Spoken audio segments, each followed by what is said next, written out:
Hi everyone, welcome back to my War Games hobby channel. It's the first game that I've played in at a club for about 18 months. I've got some other guys with me here. Anyway, a long time. But we've managed to hire a church hall and the club has got a meeting here today. You see, people are starting to set up. If I swing you around here, we're all spread out quite a bit. Stop doing your shoelaces up with the dirt. I think we've got about 6 games on. And today, what we're doing here, as you can see, in the snow, we're playing a game of muskets and tomahawks. Hang on, these rules. But we're using the shakoes and bayonets rules, which are the Napoleonic period.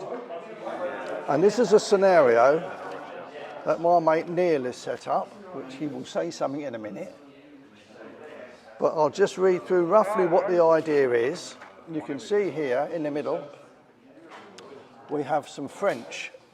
All these guys are French, and they're trying to get over that frozen river. Although you can't see it, there's a frozen river. And in fact, there's 2 bridges, if I point them out. There and there. So we can cross the bridges, but if we cross the river, we've got a chance of well, sinking basically. So that's not a good idea. The French are trying to get across those bridges into the village before nightfall, before the snow sets in, and if they do, they should survive. If they don't, they will die horribly. So the units here in the middle are just counted as militia, and they're the stragglers of the French army. But there are some decent regular troops. There's 2 Fusilier units at the front here. There's some Voltigeurs here and here. We've got the old guard at the back with Marshal Ney, and we've got some cavalry here. And they're all going in that direction. Over the far side, you can see some Russians. I think they are militia or something. Or Partisans. Partisans, okay, they're partisans. And they're holding the village. They're not that good, but they are in a defensive position, so they're going to be difficult to dislodge. And then all around the other areas, around the outside, we've got more Russians coming on. And they're over here. I'll show you those. Hold on. These guys here are coming on, but we don't know where they're coming on. And I don't think even the Russians know where they're coming on. It's all a bit haphazard, really, which should make it fun. So what we're going to do is, I'm not going to go through the whole game. What we'll do is we'll do a move, and every so often I'll give you an update as to how the game goes on.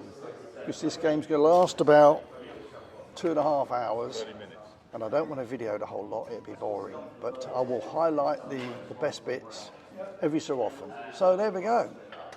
Enjoy.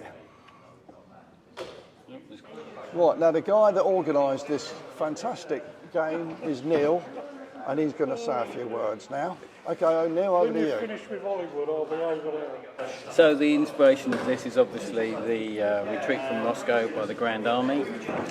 Scenario is this is the village of Sermova, which is about 30 kilometres west of Weimar, where the French failed to halt the Russians on the 22nd of October 1812. So the day prior to that, Eugene and Poniatowski had rescued Davout and his corps from Platov and his Cossacks. And so Marshal Ney is trying to now do the same, bring home the stragglers. And so his victory conditions are to personally survive and with a simple head count to get the majority of the French troops across the river and into shelter before nightfall. The Russians are just bands of various troop types, Opolcheny, Russian Jaegers, Partisans, Cossacks, who appear and are heedless of casualties, dedicated to wiping out the French. That's it, right, okay. We're off to start the first move and I'll report back later. Okay, I'm going to give you a quick update. Quite a bit has happened. We've done the first few moves. In here, as you can see, the French infantry moved forward here, but we got shot at by these guys in the village and these lost 4 from 4 men shooting from out there, and they fled. And these guys have moved across to go across the bridge. These haven't moved yet. What else? But the main thing is over here, over this side. A load of dastardly Cossacks came on here, came round behind this frozen lake. The dragoons that were in this position turned around and charged them. One lot of Cossacks fled, and they lost 3 figures by fleeing. But the second lot, when the dragoons charged again, decided to stand and fight, and they badly beat the dragoons that charged them.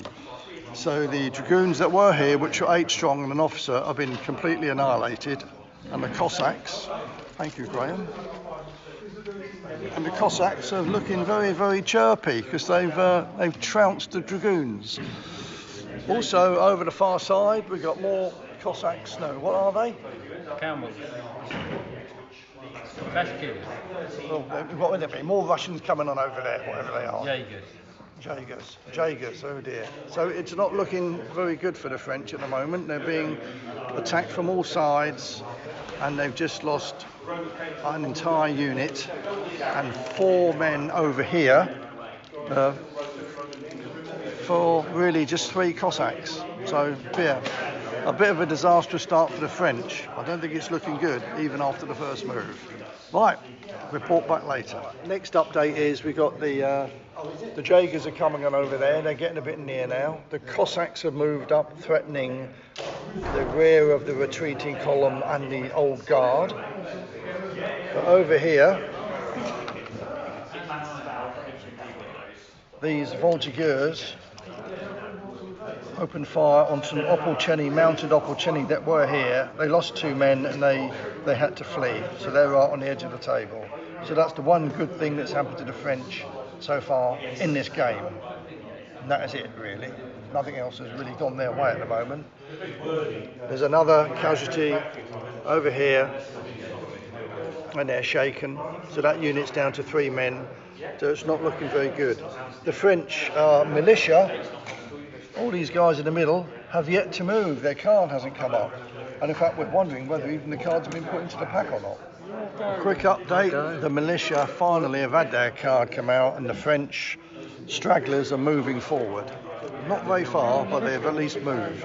Another little update, the Opolcheni are going through the woods here, as you can see. Graham's moving them. But the Opolcheni cavalry on the edge here that had to flee from the Voltigeur shooting rolled a 1 on their morale dice, so they've gone. They've routed off the field. So a little bit of a glimmer of hope for the French. Only a glimmer. That's Graham, only a glimmer, as Graham's just added. Thank you, Graham. My pleasure. Always edit me out. I will. Another quick update. The Cossacks here, which are extremely overpowered in these rules. I like them. Charged the old guard. The old guard lost 3. The Cossacks lost 2. And the old guard had to flee.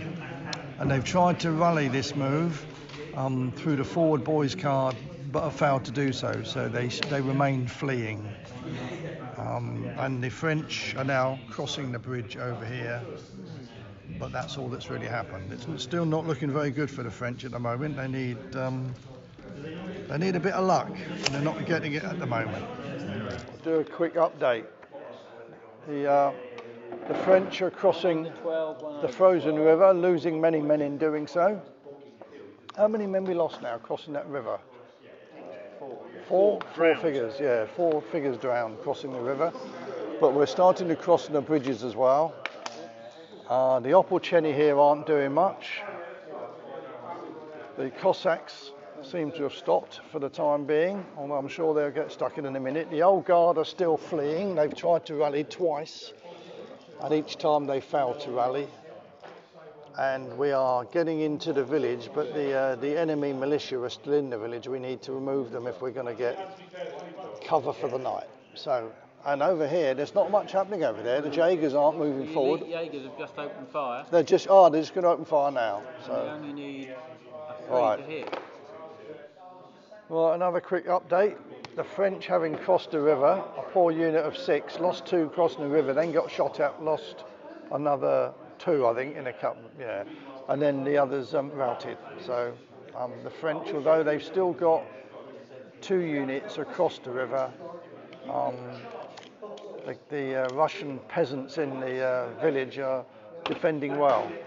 The Cossacks over here are finally on the move again. We've got a charge over there against The militia. militia, and the other Cossacks here are moving up to come through here to attack the rear of the retiring column. So it's not looking good for the French, but they're still hoping to get across that river. Never give up. Hoping in vain. Right, a quick update.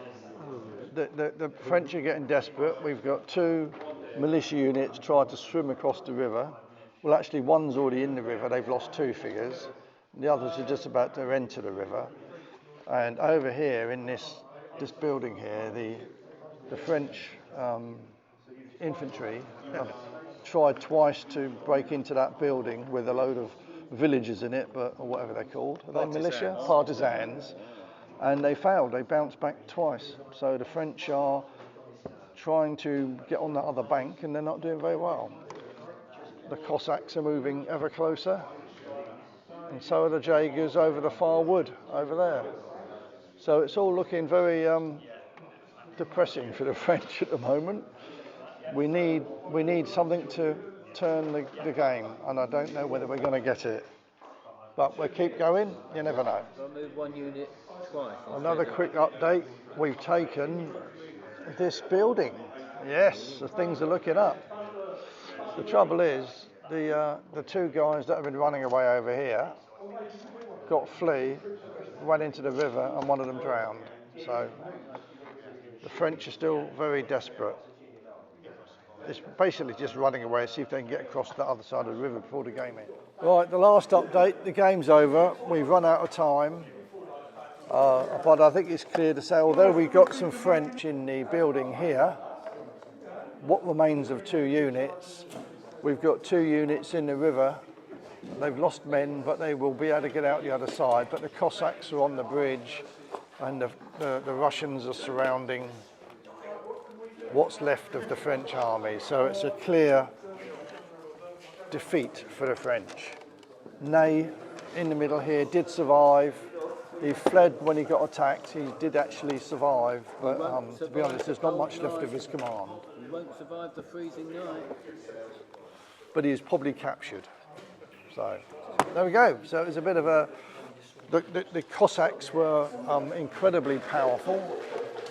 We'll have to think about watering them down somehow, I think. They were veteran as well, it seems, so that made them very effective. And the lances, when they charge in, are extremely effective. And the re-roll of the zeros was potent. Oh, and they re-roll for zeros as well. For what? Is that for... Because they're veteran. Because they're veteran, yeah. That was what I think that was more potent than the lances, actually, to be honest. Yeah, so anyway, the French got hammered, basically. Okay, guys. Now, you've seen the game. I just thought I would add a few comments to this and explain a few things that we did. The first thing is it was quite a big game. It was over 700 points a side, which you wouldn't normally do. But there were 5 of us, and we decided we'd just give it a go.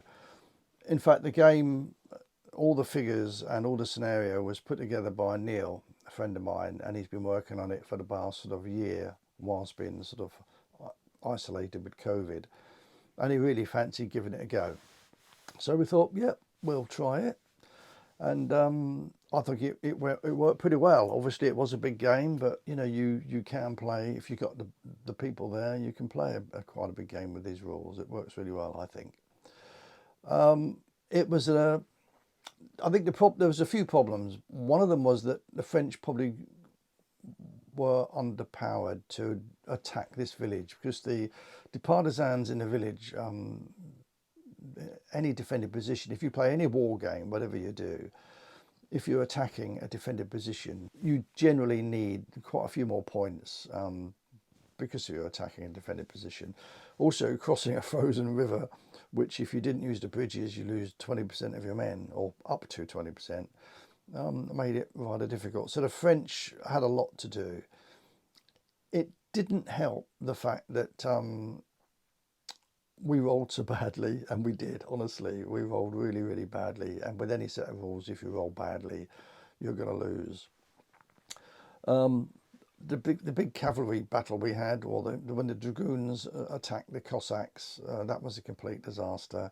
I lost 3 figures to none. I actually hit 3, but my opponent Graham saved them all. He was having a glorious day with his dice, and he hit me 5 times, and I only saved 2 of them. So I lost 3 figures, and then they attacked the next move as well and killed 3 more. I didn't reply at all. Well, I only had 2 left, because the Lancers, if they charge, hit at such a +2, so they were hitting on 4s. He caused 3 more. Well, I lost 3 figures and only had 2 left, and they didn't do any damage at all. Then I rolled, I think it was a 0 or 1 on the morale dice, and that was it. They were gone. So, and that's one of the things I'm a little bit concerned about is the Lancers do seem very, very powerful. Because they're like cavalry, they've got a 10-inch charge move or 10-inch move, so they can really keep out of reach of anybody until they're ready to go in, and they charge in with that +2. I know they get a slight disadvantage when they save themselves, but they've done so much damage by them with that +2 on their combat. They're hitting on 4s. And of course the losses are taken straight away, so the defenders don't count those losses. They have to fight back with the survivors. It makes Lancers really powerful, and Cossacks get the lance automatically. The other thing was they were pointed as veterans as well, so they were re-rolling 0s. That was too much, I think, in my opinion. I don't think Cossacks should be that powerful. You can have them as veteran, it says so in the book, but I think maybe on reflection, just one of the units maybe should have been veteran, the other one should have been normal. In fact, there is an argument, I think, to have them have Cossacks as cowardly, because they should be very flaky. If they go in, they can be effective, but anyway, that's not how they were pointed. So I think that's something we need to look at. Lancers, I can see in these rules, now that the Napoleonic supplement is out, previously for the American War of Independence and the French and Indian Wars, there weren't any Lancers, so no one really noticed how good they were, but they are, I think, extremely powerful, overpowered in my opinion, and they are you're going to see armies coming out when everyone's going to have Lancers, which I think is wrong. I don't think that would be right. I think we're going to restrict our games in future somehow with Lancers to one unit per game, per side, unless it's Cossacks, but they certainly won't be veteran as well. I think that was too much. So the French really were struggling once they lost their only cavalry unit, and the Cossacks ruled the roost, really. But other than that, it was a very enjoyable game. The French were always at a disadvantage. They were being attacked from all sides. They had to try and cross this river, a frozen river. There were 2 bridges, but there wasn't room to get them all across the bridges, so they went into the water. Some of them drowned. And the partisans in the buildings defended really well. We made a mistake. We should have formed a line with the Fusiliers and did volley fire. We saw then it might not have caused any casualties. It would have forced the partisans to have done a morale test, and most likely they would have run away. So I think we handled it wrongly as the French side. But we just rolled so badly, and the opposition seemed to be rolling very, very well. And you do that in any war game, whatever you play, you're going to struggle, and we did. But nevertheless, it was good fun. We're going to try it again. We got another game next week, and we might well just do a complete retry of the rules, having sort of looked at what we did wrong in that first game. We'll adjust it, and I think we'll get a good game out of it. It was good fun. It was just so nice to be able to be across the table from your buddies and having another game in a safe environment. We gave people the option to wear masks if they wanted to or not. Some did, most didn't, because we were pretty well spaced out anyway. We weren't on top of each other. It was just nice to have a game again. It's been a long, long time. And we've got another one next week, so I look forward to that as well. So I hope you enjoyed that. I didn't want to do, as I mentioned earlier, the full 2.5 hour video on that game. It just is too much. I don't think anyone wants to sit down and watch a game for 2.5 hours. So I just did a highlighted version. I hope you enjoy it though, and I will video the next one, and we'll see if we can get a different result, see if we can make the French get across that river and get away. But we'll have to see. Right, see you again soon.